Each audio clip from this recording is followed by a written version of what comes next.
What's up, friends and family? I love to get on here and share my story because hopefully it could motivate someone else, or maybe it'll educate and give someone knowledge about some of the things I share, because maybe they can relate, maybe they know someone, or maybe themselves personally are going through something.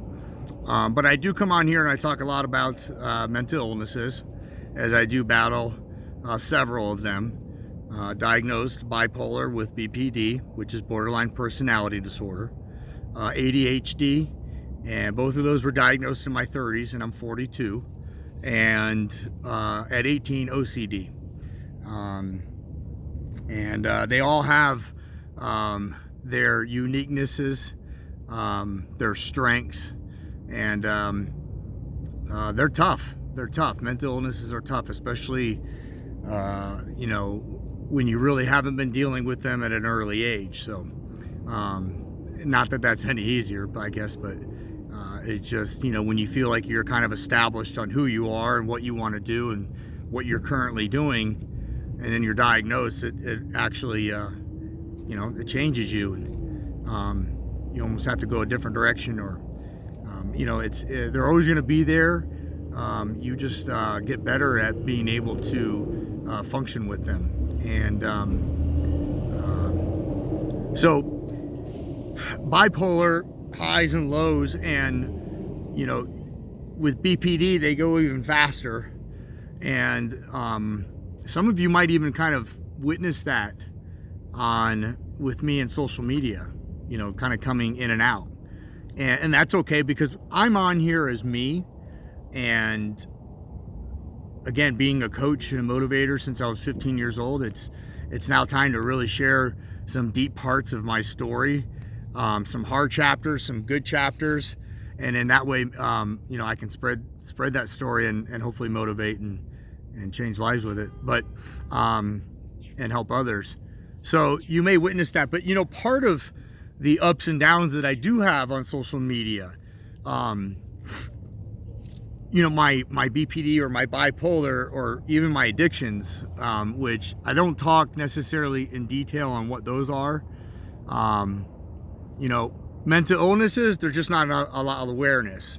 Addictions, there's just a lot of judging. So it's tough sometimes to share the details of your story unless you're with that specific group and that safe group. But they do go hand in hand for me, and with the social media aspect, it can be very overwhelming for me. And I think we all know that there's social media and internet addictions now, and there's therapists that are helping people with that, but there are lives and families being destroyed with it.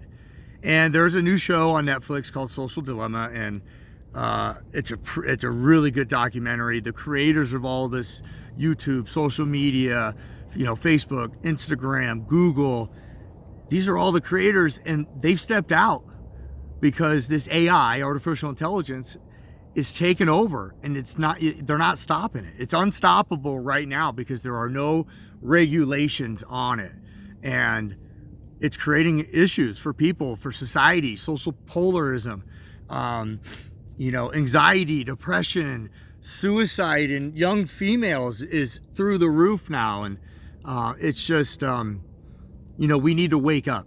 And I'm not saying it needs to go away. It's a great tool, and it's done some amazing things. But what's happening is, and obviously we know these things, that, you search for something, and then the next time you turn, you open up that app or that platform, it shows you 10 or 100 different things that are related to what you previously searched for. And sure, there are settings that you can help with things, but AI is built to just continue to get stronger, to continue to get you to watch that screen. And to me, as a human, that's sickening.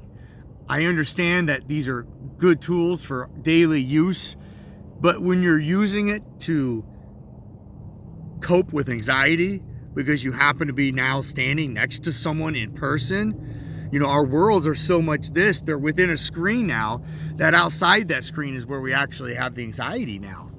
And So I challenge you to kind of step up and make some changes within your phone, within your social medias within your apps. You don't need those notifications all day long. You don't need to be trying to click off or, check notifications all day long on these apps. It's just an interruption to your daily function, your humanity, if you will. The ones that need immediate attention, you can leave on. The ones that don't, turn off. Set some up the rules that you can on the settings that you can on these apps. Go through them all, set them up, limit your time. Don't take the phone to the dinner table. All those things that we know, but we're probably getting away from. So it's just awareness on that. I actually, you haven't seen me in maybe a couple weeks, and here I am again on this week, and it's because I really had to step back, absorb that social dilemma that's happening, relate it to myself, which I knew what was happening. And I thought, you know what? Why would I continue to be on here? I'm now supporting the thing that I'm protesting. But in reality, if all I do is get on here and be positive and be spreading awareness to hopefully motivate you to become a better person, and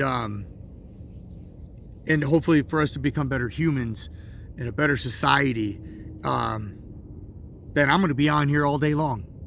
But I am asking that social media, these owners, these creators, the ones that, analyze this data, and, they're trying to get more advertisers to pay more money because you're spending more time on the screen. Well, let's start setting some regulations for this, just like we had to in television, and in media. Especially with this internet access, we've got to set those standards and start regulating or governing this thing so we can help save lives and use this for positive tools. I love you guys. Thanks for listening, and Feel Good Friday. Let's keep it going. Peace.